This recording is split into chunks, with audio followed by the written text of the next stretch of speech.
신약성경 319페이지입니다. 빌립보서 2장 19절입니다. 내가 디모데를 속히 너희에게 보내기를 주 안에서 바람은 너희의 사정을 알므로 안위를 받으려 함이니 이는 뜻을 같이 하여 너희 사정을 진실히 생각할 자가 이밖에 내게 없음이라. 그들이 다 자기 일을 구하고 그리스도 예수의 일을 구하지 아니하되 디모데의 연단을 너희가 안 하니 자식의 아버지에게 함같이 나와 함께 복음을 위하여 수고하였느니라. 그러므로 내가 내 일이 어떻게 될지를 보아서 곧 이 사람을 보내기를 바라고 나도 속히 가게 될 것을 주 안에서 확신하노라. 빌립보 서신이 빌립보 교회의 어려움에도 불구하고 바울이 함께 할 수 없는 형편에서 쓰여진 것이라는 것을 우리 처음부터 확인했습니다. 바울은 감옥에 갇혀 있고 걱정되는 일이 많은 가운데서 아무것도 할 수 없는 그 자리에서 바울은 자신의 부재가 자신이 빌립보 교회 교인들과 함께 할 수 없는 것이 하나님의 일하심에 아무런 장애가 되지 않는다는 걸 발견하였다는 것으로 우리 빌립보서를 시작하였습니다. 교회를 세우시는 이도 하나님이시요 유지하시는 이도 하나님이시다 하는 걸 배워서 복음의 진보가 오히려 있었다 하는 것을 빌립보 교인들에게 확인시키고 그런 차원에서 내가 없다고 해서 하나님이 안 계시는 것이 아니다 라는 데 초점을 두고 있습니다. 이제 바울은 어쨌든 빌립보 교회를 위하여 디모데를 보내기로 작정합니다. 디모데는 어떤 사람이었는지 우리가 사실 정확히 모릅니다. 디모데는 바울과는 나이 차이가 많이 나는 이제 젊은 지도자였을 테고 성경에 언급된 것으로는 그래서 디모데의 부족함을 오히려 걱정하는 구절들이 많습니다. 디모데전서 4장에 가시면 339페이지 디모데전서 4장 12절에 누구든지 내 연소함을 업신여기지 못하게 하고 오직 말과 행실과 사랑과 믿음과 정절에 있어서 믿는 자에게 본이 되라 라고 말합니다. 연소한 것을 업신여기지 못하게 하라 라는 말은 그가 아무래도 보기에 앳돼 보여서 어쩌면 성도들이 볼 때 믿음이 가지 않는 그런 인상을 줄 수 있었다는 것을 우리에게 암시하고 있습니다. 고린도전서 16장에서는 내가 디모데를 너희에게 보낼 텐데 저를 두렵게 하지 말라라는 권면까지 주어집니다. 그러니까 그 참 마음에 적지 않이 부담을 갖고 있는 후계자였을 겁니다. 디모데 전후서는 바로 이 디모데에게 남긴 편지인데 사도 바울이 자신의 임무를 디모데가 이어줄 것을 확신하고 권면하고 격려하는 서신입니다. 그러나 그 모든 것이 다 그래서 이제 바울이 사역할 때 동시대 사역자들인 다른 사도들과는 거리가 있는 그 신앙적 경력에서나 또는 삶의 경험에 있어서 분명히 아직 다 완숙하지 못한 처지에 있었을 것이 분명합니다. 이런 일은 교회 안에서도 늘 일어나는 일이기 때문에 이제 그 교회에 책임 있는 목사가 이제 괜찮아지면 이제 그 절정을 넘기거든요. 그러면 이제 또 젊은 후계자들이 생기는 것입니다. 그럼 아슬아슬하지요. 제 옛날 생각이 나는데 제가 남서울교회의 부목사로 부임했던 1982년에 제 나이 만 34이었습니다. 그때 있는 성질껏 굴었는데 여러분들이 은혜를 받았죠. 이건 참으로 하나님의 능력에 속하는 일입니다. 그것을 사람에게서 이유를 찾으려고 하는 것은 헛된 것입니다. 그때는 그 설교들이 다 그리고 이제 개척했던 85년부터 해서 초창기의 설교들은 다 옛날 테이프에, 카세트 테이프에 녹음되어 있는데, 테이프 도서관에서는 어찌하든지 원본을 살리려고 애를 씁니다. 이제 테이프가 늘어나고 손상이 돼서 잘 안 들리고 무슨 소리인지 모르게 됐는데, 저는 자꾸 없애려고 하고 있습니다. 과거를 지우려고 합니다. 저는 들으면 민망합니다. 뭘 그렇게 고함을 지르고, 그렇게 분노했고, 그렇게 조급했나 싶고, 그런데 은혜를 그때도 받았고, 지금도 받는답니다. 물론 다른 사람들이죠. 막 입문한 사람들이, 혹은 젊은 사람들이 은혜를 받는다고 없애지 말라고 그러는 중이고, 저는 차마 못 듣겠고, 제가 가서 첫날부터 악을 썼으니까, 부임하던 첫날부터 얼마 지나지 않아서 홍정길 목사님이 이동원 목사님 만난 자리에서 그랬답니다. 이동원 목사님이 저를 추천해서 받으셨으니까요. 그 친구가 이렇게 한이 많아? 그러시더래요. 지금 아마 디모데는 바울과 비교하면, 바울이 워낙 우리식으로 표현해서 위대하니까, 큰 인물이니까 더더욱 작아 보이고 부족해 보였을 것입니다. 바울이 디모데를 보내면 디모데 개인이 평균 이상의 사람일지라도 바울과 접했던 사람들이 볼 때는 디모데가 그 마음에 다 들었을 리가 없습니다. 그런데 이 디모데를 보내는 바울의 배짱은 무엇일까? 그런 생각을 하게 됩니다. 무슨 배짱으로 목사가 되며 또 어떤 목사를 추천할 수 있는가? 목사들은 어떤 마음을 가지고 이 중대한 책임을 감수하며 또 추천하는가? 그런 문제에 오늘 우리가 집중해서 볼 필요가 있습니다. 바울은 사실 이 경험이 있습니다.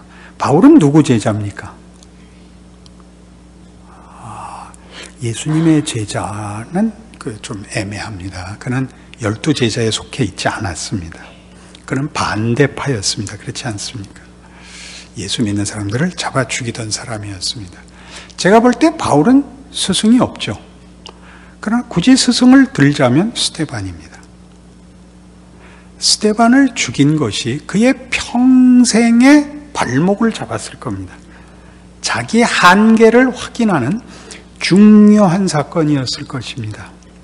스데반은 성령과 지혜가 충만한 사람이었지만 아무런 결과도 얻지 못하고 하다못해 베드로 같은 설교와 결과를 못 만들어내고 그냥 돌 맞아 죽어버렸습니다.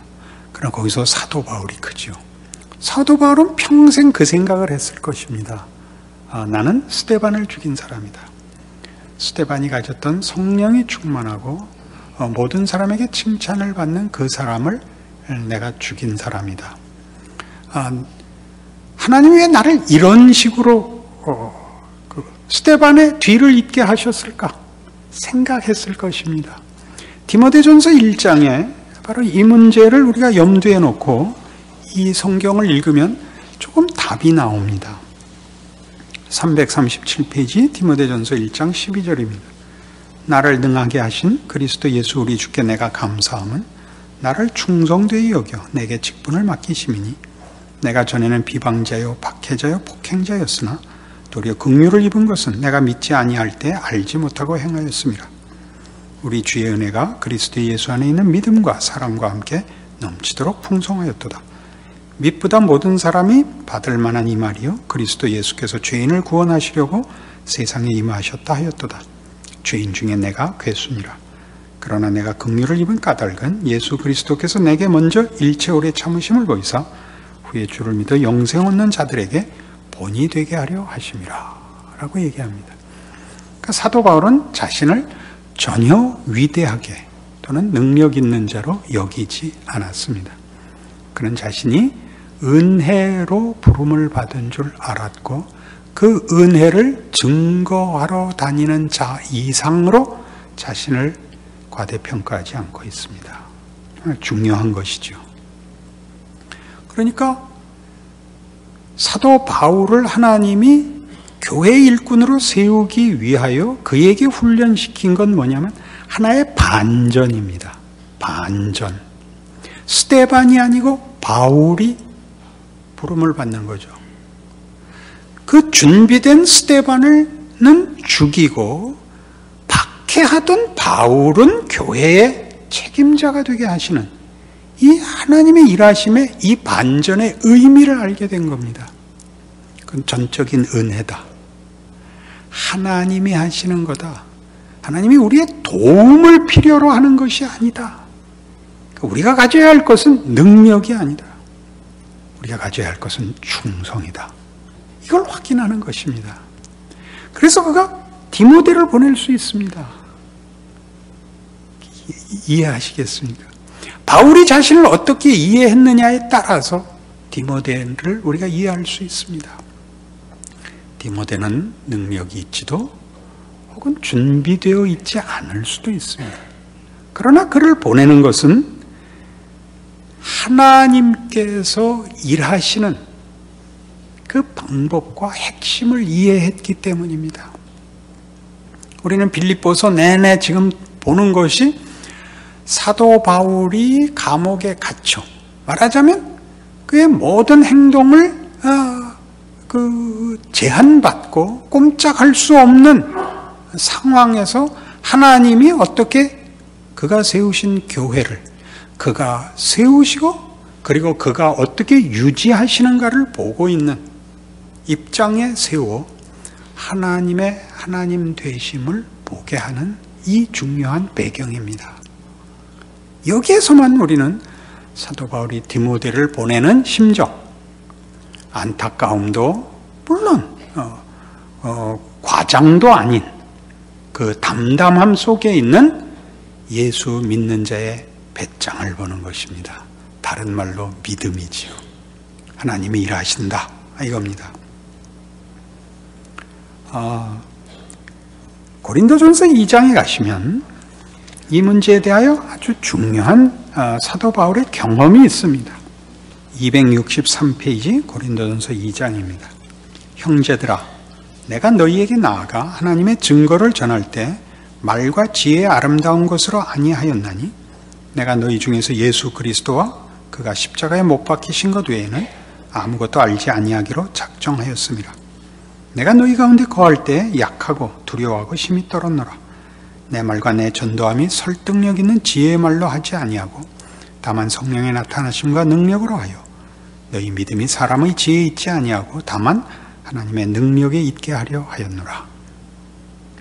고린도 교회에 나아갔을 때 고린도 교회를 세우며 저들을 복음으로 불러들였을 때 사도 바울이 가장 걱정한 것, 가장 두려워한 것이 무엇이냐? 내가 어떤 신념을 그리고 내가 어떤 설득과 항복을 불러일으키는 자가 아니라 하나님이 나를 보내셨다. 하나님이 당신들을 만나고 부르고 하나님의 자녀로 영접하기 위하여 나를 보냈다 라는 종으로서의 자리를 이탈할까 봐 오해받을까 봐 가장 걱정했다 이겁니다. 내가 전하는 복음이 내가 전하는 하나님에 대한 이 믿음이 하나님의 하나님 되심으로 말미암는 그의 능력과 열심과 진실하심과 자비와 긍휼로 너희를 찾아가고 있다는 것, 그것을 너희가 제대로 알아보기를 바라고, 나로 인하여 오히려 하나님의 일하심이 가려지는 것 때문에 내가 얼마나 걱정했는지 모른다 이겁니다. 그렇다면 우리는 이런 얘기를 할 수 있습니다. 그럼 하나님 뭐 때문에 사람을 세우는가? 일꾼을 세우는가? 성령 하나님께서 친히 직접 만나시고 역사하시면 되지 않는가? 거기에 그 문제의 답이 6절 이하에 나옵니다. 좀 길지만 차근차근 읽어보십시다. 그러나 우리가 온전한 자들 중에서는 지혜를 말하노니 이는 이 세상의 지혜가 아니요 또 이 세상에서 없어질 통치자들의 지혜도 아니요 오직 은밀한 가운데는 하나님의 지혜를 말하는 것으로서 곧 감추어졌던 것인데 하나님이 우리의 영광을 위하여 만세전에 미리 정하신 것이라. 이 지혜는 이 세대의 통치자들이 한 사람도 알지 못하였나니 만일 알았더라면 영광의 주를 십자가에 못 박지 아니하였으리라. 기록된 바 하나님이 자기를 사랑하는 자들을 위하여 예비하신 모든 것은 눈으로 보지 못하고 귀로 듣지 못하고 사람의 마음으로 생각하지도 못하였다 함과 같으니라.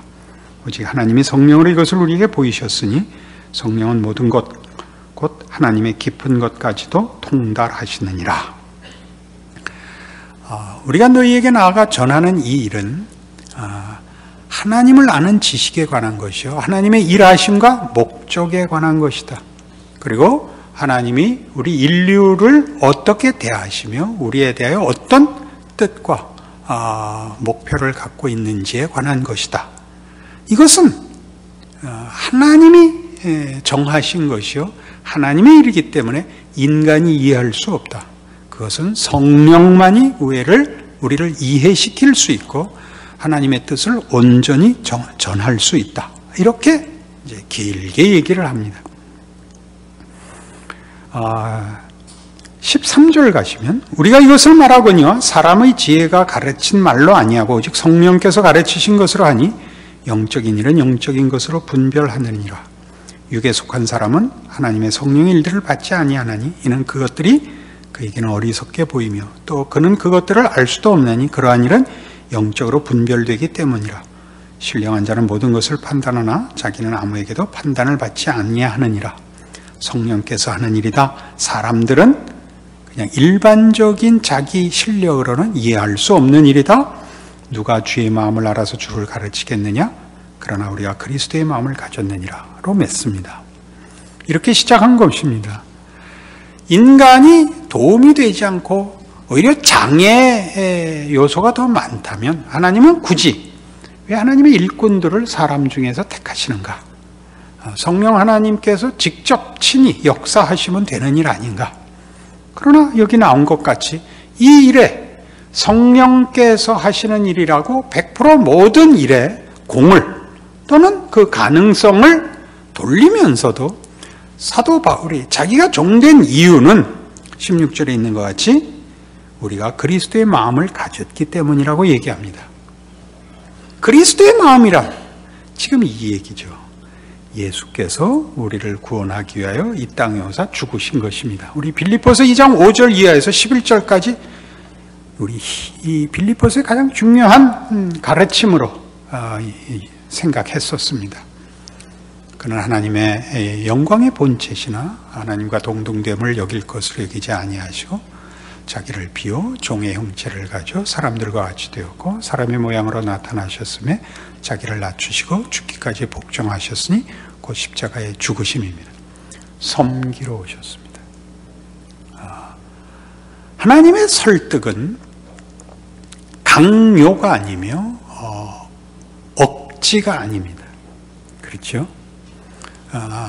성령께서 찾아와 우리에게 주시려고 하고 우리를 설득하려고 하는 내용들은 전부 하나님께 속한 일로서 우리의 일반적인 지혜와 노력으로 알거나 만들어낼 수 없는 것이지만 하나님은 이 일을 성자 하나님을 보내어 육신으로 찾아오사 종의 형체를 가지고 자기를 낮추시고 우리를 섬겨 죽음의 자리에 이르는 길로서 이 사실을 우리에게 증언하십니다.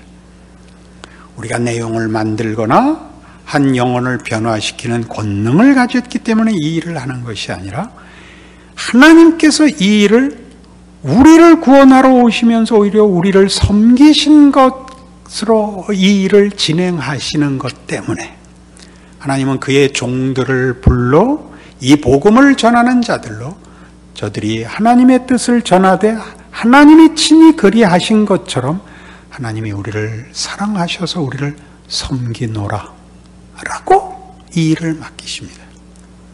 그래서 인간이 하나님의 종으로 서는 이유는 그리스도의 마음을 가져 섬기며 비우며 낮추며 죽기 위해서입니다. 그것이 감동을 만드는 것 아니라고 여러 번 얘기했습니다.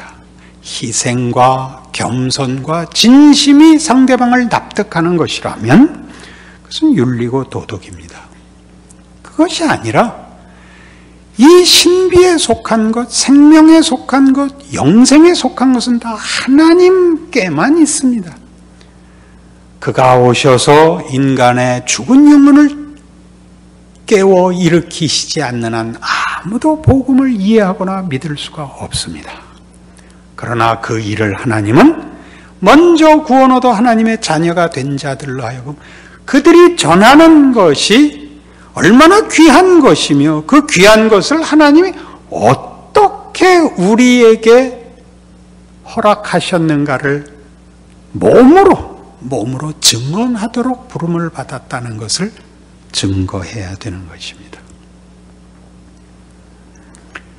제가 평생에 하는 설교 중에 오늘 본문만큼 저를 부드럽게 하고 목소리를 낮추게 한 본문은 없었던 것 같습니다. 이 설교를 하는데 고함을 지를 수는 없더라고요. 안 그렇습니까?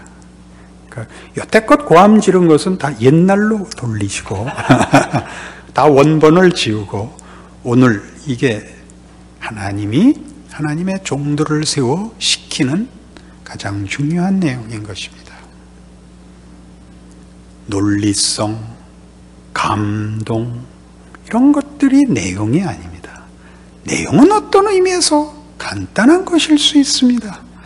하나님이 우리를 사랑하사 우리를 당신의 자녀로 부르신다. 그것은 영생에 속하는 것이요 영광된 것이요 하나님의 신성으로 부르는 참으로 복된 것이다. 그러나 그것을 하나님이 어떤 식으로 제시했느냐, 우리를 어떻게 대접하느냐 하는 것은 그의 종들이 보여야 하는 책임인 것입니다. 그래서 그는 디모데를 보낼 수 있습니다. 너는 가서 망신을 당해라. 업신여김을 당해라. 상대방 교회들에게는 얘기를 했겠죠. 저를 두렵게 하지 마라 라고 고린도전서에도 기록했지만 디모데에게는 너는 참고 견디고 주께서 그리하신 것처럼 네 십자가를 지고 매일 죽도록 충성하여라. 바울 자신이 그러지 않았습니까? 나는 매일 죽노라 아닙니까?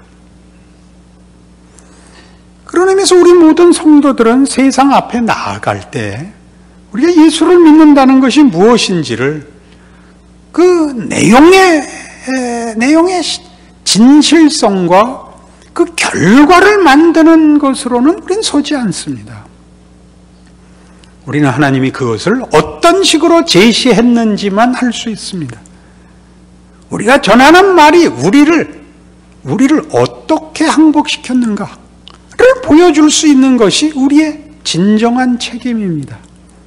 그러니 목소리를 낮추시고 웃으시고 오래 참으셔야 됩니다.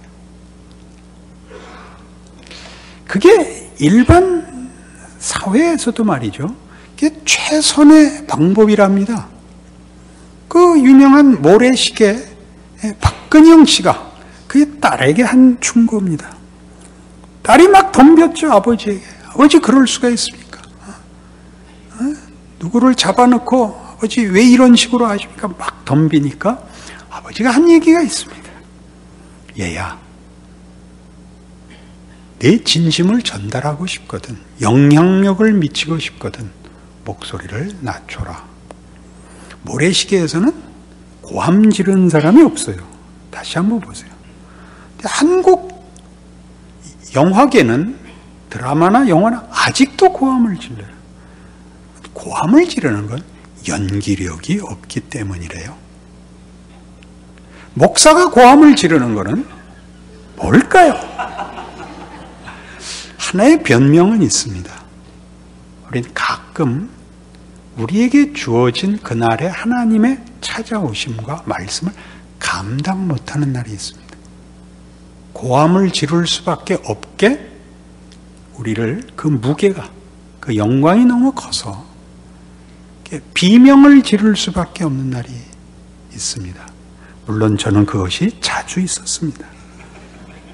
그래서 여러분들이 은혜도 받았고 저는 저대로 훈련을 받았죠. 그래서 우리는 섬기는 자로 섭니다. 그것이 디모데를 보내는 바울의 기독교 신앙에 대한 이해입니다.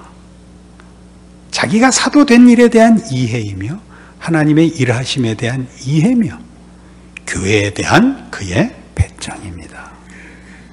그런 것들을 가져주시겠습니까?